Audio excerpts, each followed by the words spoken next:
안녕하세요. 제이크입니다. 안녕하세요. 누리입니다. 오늘은 누리 선생님과 함께 레오나르도 디카프리오 차트에 대해서 알아보도록 하겠습니다. 네. 예.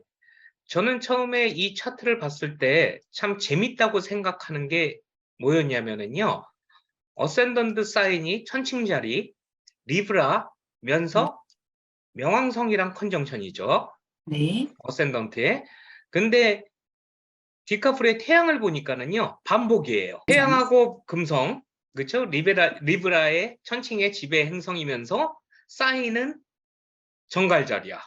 네네.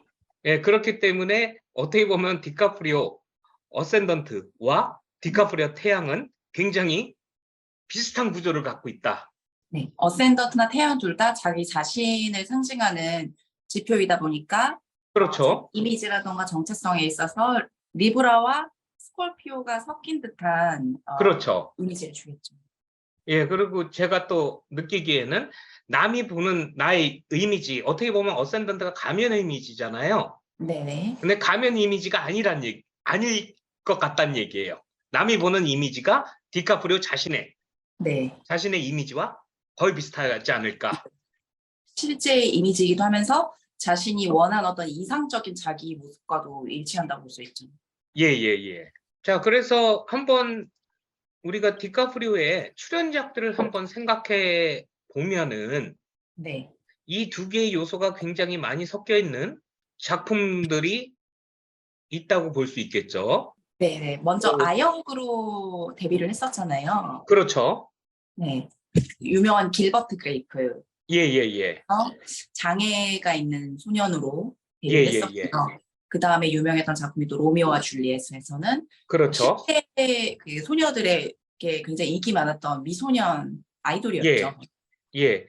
근데 여기서도 로미오와 줄리엣도 어쨌든 저기 죽음이 우리를 갈라놓을 때까지 그렇죠. 예, 이슈고, 그다음에 뭐 타이타닉 네. 또 어쩌 저기 천칭자리 네. 관계 러브 릴레이션십, 네. 거기다가 명왕성 또는 정갈자리 이슈, 죽음이 우리를 갈라놓을 때까지 마지막에 또 그렇게 나오죠. 그 재미있는 게 그 타이타닉이 바다와 관련된 이미지잖아요. 그렇죠, 그렇죠. 네, 이 차트를 보면 3번 하우스에 있는 음, 노스노드에 넵튠이 컨정션 되어 있고 음, 또 목성, 음. 6하우스에 있는 목성 파이시스랑 스퀘어더라고요. 예, 예, 예. 그런 점도 좀 그런 바다 이미지와 예. 좀 깊은 인연이 있을 것 같다라는 이미지를 주는 것 같네요. 예, 예, 예. 그렇게 뭐 한편 생각할 수도 있겠죠. 네. 그러고 이제 제가 디카프리오 영화 보면서 재미있게 봤던 게 이제 갱스 오브 뉴욕, 네. 커버넌트, 이렇게 보면은 굉장히 플루토적인, 즉 정갈자리 같은 캐릭터라고 네. 저는 개인적으로 생각이 들었거든요. 네. 갱의 이미지가 전형적인 딱 지하 조직에서 활동하는 플루토 그렇죠. 맞고 또 사기꾼으로도 많이 나왔었어요. 예, 뭐 예, 캐치 미 이프 유 예, 캔이라던가 Catch Me If You Can. 예, 거기서도 사기꾼으로 나오죠, 거기서는요. 디파티드 뭐 그 이후로 찍은 영화들도 사기꾼으로 굉장히 많이 음, 나왔거든요. 음, 음, 음. 그것도 전형적인 플루토의 어떤 그림자라고 볼 수 있죠. 그렇죠. 왜냐하면은 우리가 사기라고 얘기했을 때 해왕성의 사기와 명왕성의 사기 두 개가 있는데, 네. 명왕성의 사기는 정말 내가 사기하는 거를 의도를 갖고, 내가 음, 사기치는 거 갖고 나의 이익을 위해서 하는 거고, 네. 해왕성의 사기라는 거는 정말 그게, 예를 들면 다단계를 했을 때 그 물건이 음, 정말 좋다고 믿어서 음, 본의 아니게 사기꾼이 맞아요. 되는 게 이제 해왕성의 이슈라고 약간 구분할 수가 있겠죠. 그렇죠. 본인도 이게 정말 좋은 일인지 아니면은 안 좋은 일인지 구분하지 못하는 약간 신앙처럼 모호해지는 그렇죠, 그렇죠. 사기라고 할 수 있죠. 예. 그 다음에 이제 가장 강력하게 보이는 것 중에 하나가 이제 달의 이슈죠. 네네. 달이 이렇게 컨정션, 카이러니강 어포지션. T 스퀘어를 예, 이루고 T 있습니다. 스퀘어를 이루죠. T 스퀘어, 카디널 T 스퀘어를 이루고 있습니다. 네. 그러니까 달이 플루토랑 컨정션인 것도 또 금성 같은 관계형 행성이자 여성 내 행성인 금성이 스콜피오인 거랑도 서로 좀 겹치는 이미지죠. 그렇죠, 그렇죠. 그래서 관계에서 아무래도 스콜피오, 플루토적인 요소가 굉장히 더 전면으로 강하게 드러날 것 음, 같고요. 예, 또 예. 토성도 사실 플루토처럼 좀 응축적인 에너지잖아요. 조심스럽고. 그렇죠. 음. 어떻게 보면은 명왕성하고 토성의 키워드를 우리가 연구해 보면은 그렇게 큰 차이가 있는 행성들은 아니에요. 둘 다 일단 컨트롤 이슈가 그렇죠. 굉장히 강하죠. 강하고 또 둘 다 보이지 않는 것, 모호한 것에 대한 어떤 두려움이 있어요. 그렇죠. 그게 이제 컨트롤 이슈랑 사실 연결되는 그렇죠. 그럴 주제이기도 수 하죠. 있죠. 그리고 굉장히 차가운 행성들이고, 네. 그리고 끝, 엔딩을 의미하는, 네, 예, 맞습니다. 행성이기도 하죠. 네. 굉장히 방어적인 행성이기도 하고요. 그러니까 긍정적인 것보다는 좀 부정적인 거, 제한을 먼저 인식하는 에너지라고 볼 수 있죠. 근데 거기에 카이런이 개성을 줬을 거라고 생각을 하거든요. 예, 예. 힐하우스에 있는 카이런. 비슷한 점은 일단 플루토랑 토성이랑 비교했을 때 좀 분리되어 있다. 고독하다는 점에서 그렇죠. 좀 비슷한 그 성향을 가지고 있을 것 같고요. 예, 또 거기에다가 칠하우스 파트너십의 자리에 있잖아요. 카이런이. 그렇죠. 그러다 보니 이단화적인 사람들, 음, 아웃사이더들한테 끌릴 수도 있고, 그렇죠. 그래도 본인이 그렇게 될 수도 있고, 네, 관계에서 예. 약간 소외감을 느끼는 거, 배제되는 느낌? 관계에서 내가 누구랑 관계를 맺고 있더라도 나는 이 관계의 일원이 아니라는 생각을 본인이 많이 할 수 있어요. 그렇죠, 그러니까 예를 소외감. 들면 누굴 만나고 있어도 난 계속 외롭다. 나는 네, 나의 파트너와 하나가 되는 것 같지가 않다. 네네. 아니면은 이 사람이랑 관계를 맺는데 나는 적절한 어, 대우를 받지 못하고 있다. 근데 실제로 그 파트너가 그러는 게 아니라 그 파트너가 그냥 평범하게 하다 그래도 이건 내가 느끼는 이슈란 얘기. 그러니까 주변부를 맴도는 듯한 느낌. 그렇죠. 주변을 맴도는 느낌이 들 수도 있고. 그리고 이제 달하고 명왕성, 토성, 카이란 T스퀘어 이렇게 엮이면은 이제 예를 들면 컨트롤 이슈 굉장히 강하죠. 굉장히 감정적으로 누굴 컨트롤하려든가 아니면 너무 방어적이라든가 네. 아니면 너무 차가운 면 그리고 관계를 이제 딱딱 음, 끊어내는 아니면 나의 감정을 딱 너무 절제하거나 네. 아니면 나 타인과의 감정 공유를 끊어버린다든가 등의 이 토성과 명왕성 이슈가 부정적으로 나오게 된다 그러면은 나는 무리에 속하지 못하거나 음, 무리에서 쫓겨나거나 외톨이거나 아니면은 세상에 혼자 떠 있는 그러한 감정을 느낄 수 있거나 아니면 실제적으로 그러한 일이 일어날 수도 있겠죠. 네. 그래서 제가 보기에는 달이 이렇게 엮여 있다 그러면 어쨌든 저쨌든 어태치먼트 이슈가 있을 수 있고 두 번째로는 어머니와의 관계에 네. 이슈가 있을 수 있다고 보고 그 어머니와의 관계 또는 어태치먼트 이슈에 인해서 이게 성인 관계에서도 굉장히 영향을 줄 수도 있다라고 생각을 합니다. 자, 네. 선생님 이 각에 대해서 선생님 그 디카프리오에 대해서 아, 연구하시거나 보신 게 있으시면 같이 공유 좀 하시죠. 제가 이제 뉴스를 조금 찾아봤는데요. 디카프리오의 예, 그 사생활 관계에 대한 일단 어머니에 대한 기사를 찾아봤을 때 이런 예, 글을 봤어요. 디카프리오는 시상식 레드카펫에 엄마와 함께 예, 등장할 정도로 엄마와 굉장히 친밀한 관계를 자랑했다고 하는데요. 디카프리오 어머니는 이혼한 후에 홀로 이제 싱글맘으로서 디카프리오를 양육했다고 해요. 예, 그래서 예. 디카프리오는 누군가 자신의 이상형을 물을 때 그 질문의 답으로 자신의 어머니를 꼽았다고 하거든요. 그래서 음. 자신의 어머니가 인생의 중심에 음, 있다고 하면서 이렇게 강하고 정직한 어머니 같은 여성이 곁에 있다는 것은 매우 고마운 일이다. 음, 그래서 그런 여성을 찾기 위해 노력하고 있다라는 말을 했다고 해요. 음. 하지만 실제로 그 디카프리오의 이제까지의 연애사를 살펴보면은 성숙하고 음. 자신의 나이와 맞는 그런 여성보다는 25살 이하의 굉장히 아름다운 백인 여성들만 만나왔거든요. 예, 예. 그래서 어떤 사람들은 그거를 25살의 법칙이라고까지 말을 했대요. 측근의 말에 의하면은 디카프리오가 이런 말을 했대요. 예, 여성들은 25살이 되면은 음, 결혼해서 음, 정착하고 싶어 한다.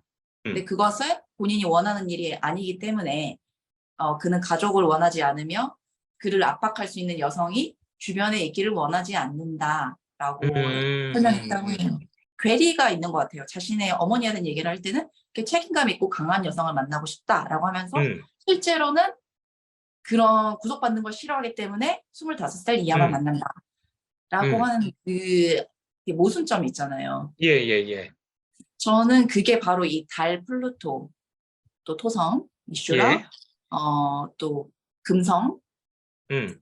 정갈자리랑 관련이 있다고 보거든요. 제가 보기에는 거기서 이제 나오는 게 카이런이에요. 예를 들어서 그렇게 어머니의 달하고 명왕성이면 어머니랑 관계는 굉장히 타이트하겠죠. 그렇죠. 애착이 예, 깊죠. 그리고 이제 본인이 책임감 강하고 뭐 강한 여성을 원한다. 네. 근데 이게 너무 큰 압박을 주다 보니까 이 카이런 이슈가 이제 팝업이 된다고 저는 봐요. 네. 예, 외톨이. 남과 전혀 다른 관계에 대한 어태치먼트. 싱글맘이 또 되잖아요. 달 카이런이요. 그래서 뭔가 다른 사람들과 다른 가정 구조에서 오는 그런 소외감? 다르다는 생각일 수도 있을 것 같고, 뭐 실제 어머니와의 애착이 있어서의 깊은 애착과 또 그런 단절 사이를 왔다 갔다 했을 수도 있을 것 같아요. 어머니하고의 굉장히 강한 유대감, 명왕성 때문에 그렇고, 자, 토성. 어머니에 대해서 굉장히 책임감, 의무감이 굉장히 강할 수 있다고 보는데, 이 두 개가 너무 강하게 발현이 되면은 저 카이런의 부정적인 이슈도 같이 떠오를 수 있다는 얘기죠. 나의 소속감 이슈. 내가 어머니하고 막 타이트하고 그리고 책임감 갖고 어머니랑 관계를 맺으려 하지만 마음 한편에서는 나는 왠지 제대로 양육을 못 받았다는 느낌 또는 왠지 아웃사이더 같다는 느낌. 그리고 이게 꼭 어머니 관계뿐만 아니라 누구랑 애착 관계에서도 내가 너무 컨트롤하고 지배하려고 그러고 명왕성이나 토성이 있으면 집착할 수도 있거든요. 또 그 관계에서 내가 따돌림을 당한다든가 소외가 된다든가 외톨이가 된다든가 그러한 이슈가 있을 수도 있겠죠. 제가 보기에는 만약에 이 이슈가 어머니와의 관계 또는 어렸을 때 누군가의 애착 관계에서 만약 이런 경험을 했다 그러면은 그런 두려움 때문에 성인이 돼서 한 여자와 정착하지 못하는 그런 경우가 일어날 수도 있다라고 저는 개인적으로 생각이 듭니다. 그렇죠. 그러니까 달 플루토와 또 금성 정갈자 때문에 사실 내심 마음에서는 깊은 애착 관계, 모든 것을 그렇죠. 공유하는 관계를 맺고 싶어하는 욕구가 분명히 있을 거거든요. 하지만 자기가 그런 취약한 것을 노출하고 상대방과 그런 공유를 했을 때 상대방이 나에게 상처를 줄까 카이런에 그렇죠. 또 소외할까 봐 하는 두려움 때문에 그런 깊은 관계까지 가는 것을 스스로 좀 차단할 수 있겠죠. 예. 그러고 이제 또 하나 그냥 가정을 하자면은 왜냐면은 뭐 디카프리오를 우리가 직접 만나본 건 아니지만 저렇게 플루토가 있고 카이런이 있고 토성이 있고 그러고 정갈자리라 그러면은 어릴 때 누구랑 관계에서 뭔가 상처를 입었으면은요 그 트라우마가 현재 관계에서도 굉장히 부정적으로 나올 수도 있다는 얘기죠. 네. 그러니까 어느 정도 가까워지면은 이제 얘를 믿을 수 있느냐, 신뢰할 수 있느냐, 그 이슈가 막 강하게 올라올 수도 있고, 괜히 또 얘랑 잘못 엮이면 책임져야 되지 않나. 그리고 이 여자랑 가까이 있지만은 왠지 소속감, 유대감이 잘 안 이루는 것 같아. 같이 있어도 나는 외로워.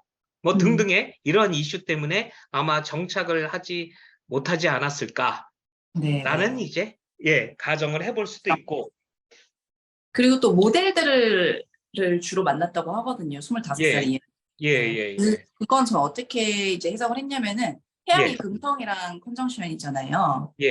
그러니까 어떤 아름다운 여성들, 미모의 여성들을 곁에 둠으로써 어떤 자신의 프라이드, 태양의 프라이드, 존재감이 더 빛나는 그러니까 후광 효과라고도 할 수 있고 또 트로피 와이프 그렇죠. 맞나요? 트로피 역할. 네. 레피올에서 그럴 수도 있고. 그리고 이제 그 젊고 어린 모델 7번째 커스프 양자리 어린이에요. 얘 지배행성이 화성이죠. 네. 화성이 2번째예요. 황소자리 하우스에 들어가 있어요. 네. 그럼 뭔가 아름답고 뭔가 나의 자존감을 세워줄 수 있고 뭐 기타 등등 이유가 있을 수 있는데다가 또 목성이랑 트라인이에요. 네. 그러면 굉장히 많겠지. 다양하겠죠. 우리가 이제 어떻게 보면 목성이 저렇게 화성이랑 엮이면은 일종의 플레이보이 사인 중에 하나잖아요. 그렇지만 결국은 카이런이다. 혼자다. 아직까지. 네. 자, 그리고 저는 이 디카프리오 차트를 보면은요.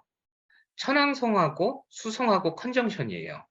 네. 그것도 0도에 0도 딱 붙어 있어요. 굉장히 강하네요. 예, 0도에 0도, 29도에 음, 둘 다. 음, 수성과 천왕성이 컨정션이다 그러면 일단 태어날 때부터 굉장히 총명한 머리를 음. 갖고 나왔을 수 있겠다. 틀에 박히지 않은 어떤 사고방식. 나무 위키를 제가 읽어봤는데 생애를 보면은 학창 시절에 학교를 예. 굉장히 싫어해서 음, 시간 때우기식으로 겨우 학교를 다녔다고 해요. 그래서 오히려 아역 배우로서 이제 음. 연기에 몰입을 했죠. 예. 공부보다는요. 나의 생각하는 관점이 남과 굉장히 다를 수 있다는 얘기죠. 그렇죠. 그리고 미래지향적이고. 그래서 네. 어떻게 보면은 우리가 그 의무 교육식에 학교 교육이 안 맞을 수도 있어요. 천왕성이랑 각을 맺고 있어도 그렇고 카이런이랑 각, 수성이랑 각을 맺고 있어도 어, 그런 성향이 종종 나옵니다. 제가 수성에 천왕성 카이런이 다 붙어 있거든요. 학교에서 항상 딴 생각하면서 다녔어요. 그리고 음, 이 카이런이랑은요. 8도 조금 오프예요. 그러니까 어떻게 보면은 어포지션을 이룬다고 봐도 무방합니다. 그렇네요. 네. 예, 29도고 음, 카이런이 21도기 때문에 뭐 몇 분 벗어났거든요. 그 천왕성하고 카이런 어포지션 세대에 태어난 거죠. 디카프리오가. 근데 여기에 수성이 컨정션돼 있기 때문에 자 어쨌든 이 친구의 좌뇌 즉 생각 이성적인 마인드는 굉장히 독특하고 유니크하고 남과 다르고 그리고 네. 머리 회전도 굉장히 빠르고 하지만 이제 그것 때문에 다른 사람들이랑 이제 소통에 있어서의 불편함을 느낄 가능성이 좀 크죠. 그럴 수도 있겠죠. 나의 생각을 전달하는 게 어렵고, 음, 이해받지 못하는 느낌. 예, 그런 경험을 할 수도 있고요. 대신 이 수성각 때문에 그래서 다양한 캐릭터 디카프리오 보면은 영화마다 말투도 되게 틀려지고 음. 예, 그 목소리도 되게 틀려지고 이러거든요. 예, 그래서 아마 그런 변화에 굉장히 적응을 잘하지 않을까. 20대 때 어쩌면은 그런 꽃미남 캐릭터로 계속 예, 유지했었는데 스스로 그거를 틀을 깨고 다른 예, 캐릭터를 예, 예.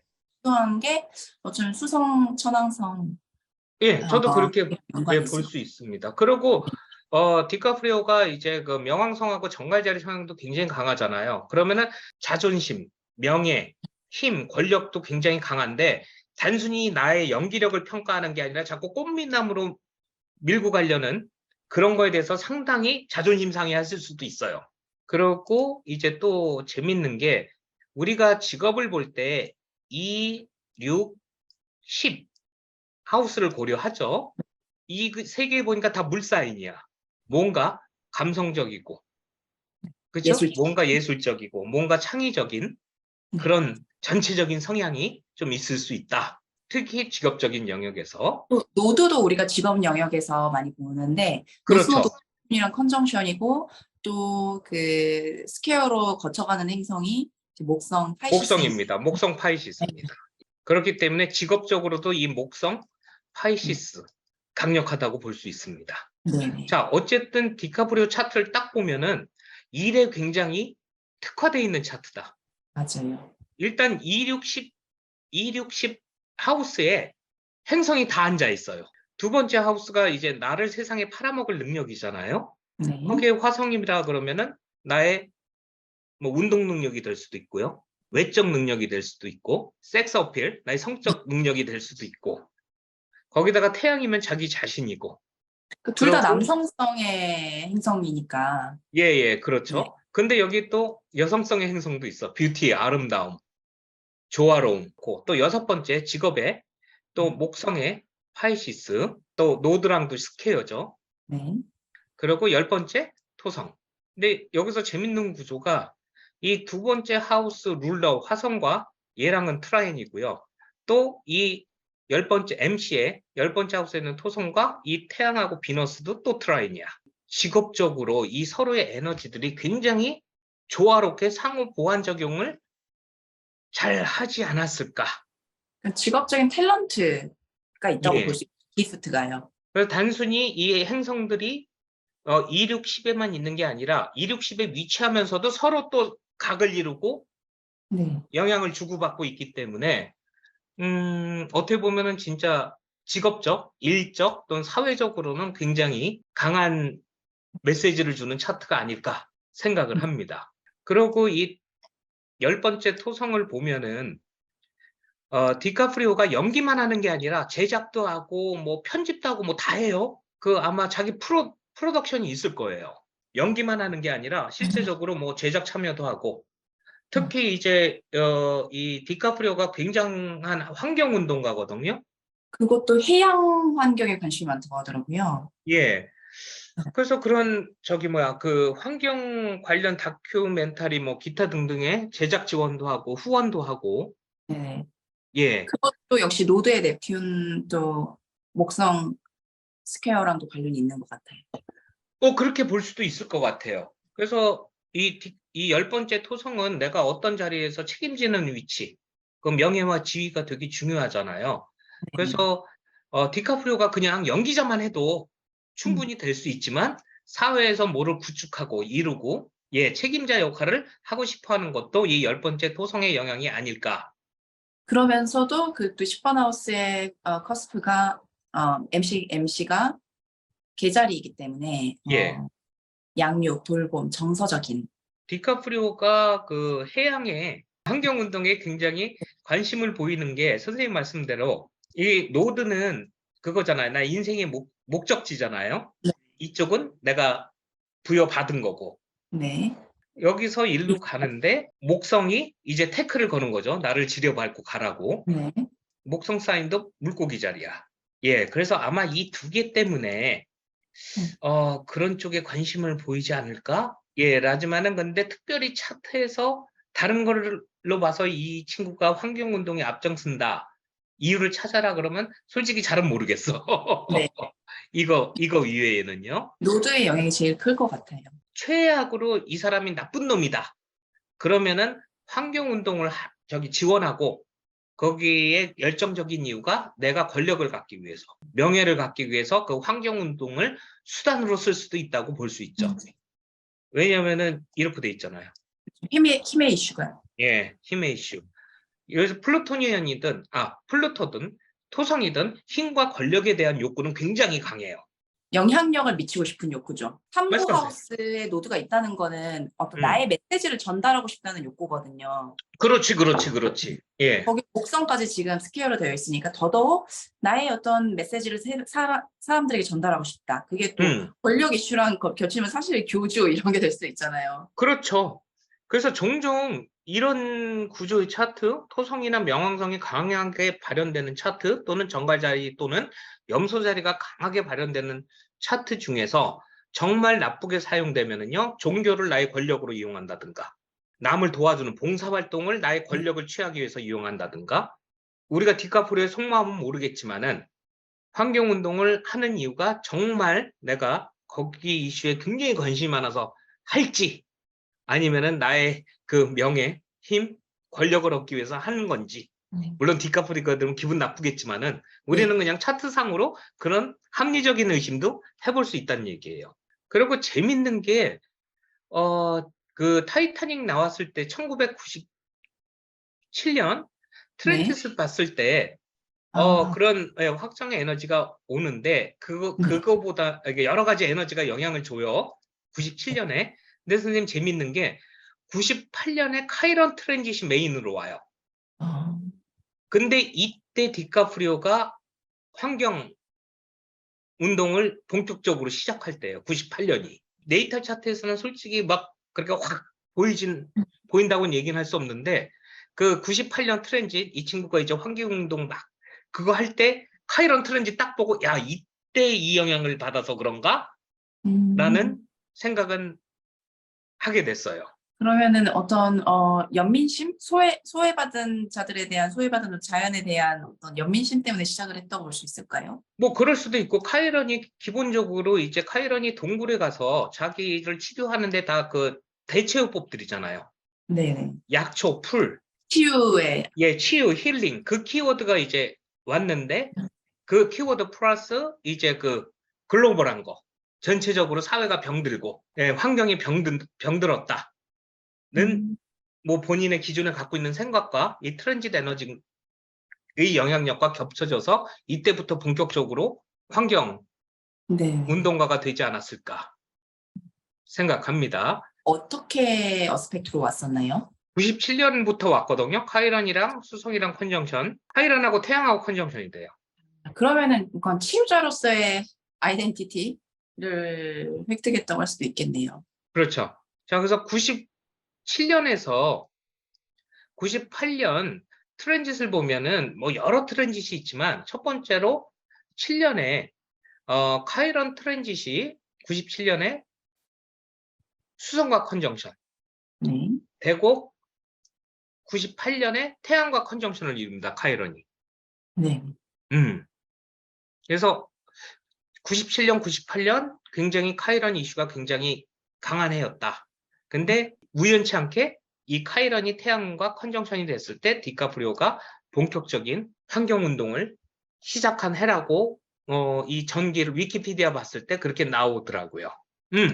그리고 선생님 이 디카프리오가 호색한이잖아요. 많은 여자들을 만나고 있잖아요. 네. 만나잖아요. 네. 여기서 선생님 요 카이런도 그 키워드가 있어요. 아, 어떤 키워드가 있나요? 카일은 반인반마죠. 반인반마기 때문에 굉장히 와일드하고 본능적이고 그런 드라이브가 굉장히 강한 그걸로도 나옵니다. 더군다나 양자리야. 카이런이 딱 신성과 인격과 동물성이 다 섞여져 있는 그런. 예, 맞습니다. 맞습니다. 그래서 우리가 뭐 이 차트하고 다른 얘기지만 트랜짓 카이런이 어센던트에 쳤을 때 굉장히 나의 거친 면, 와일드한 면, 폭력적인 면도 나올 수 있다는 게 그것 때문에 그러더라고요. 그리고 우리가 까먹으면 안 되는 게 카이런이 고대 유명한 영웅들 뭐 헤라클레스, 제이슨 선생이잖아요. 근데 네. 공부만 가르치는 선생이 아니라 무예도 가르치는 선생이에요. 그렇죠. 예. 그래서 카이런 그러면은 보통 뭐 이방인이네, 뭐 소외됐네, 뭐 치유네, 힐링이네 이런 것도 있지만 나의 와일드 사이드도 한번 생각해 볼 필요가 있다고 저는 차트 생각합니다. 차트 해석할 때. 네. 그래서 저 카이런이 현자로 나올지 와일드한 나의 면이 나올지는 이제 뭐 내담자와 상담해 봐야지 알 수 있겠죠. 자, 여기까지는 간단하게 디카프리오 차트를 누리쌤하고 알아봤습니다. 다음 영상에는 더 재밌는 영상으로 찾아뵙도록 하겠습니다. 감사합니다. 감사합니다.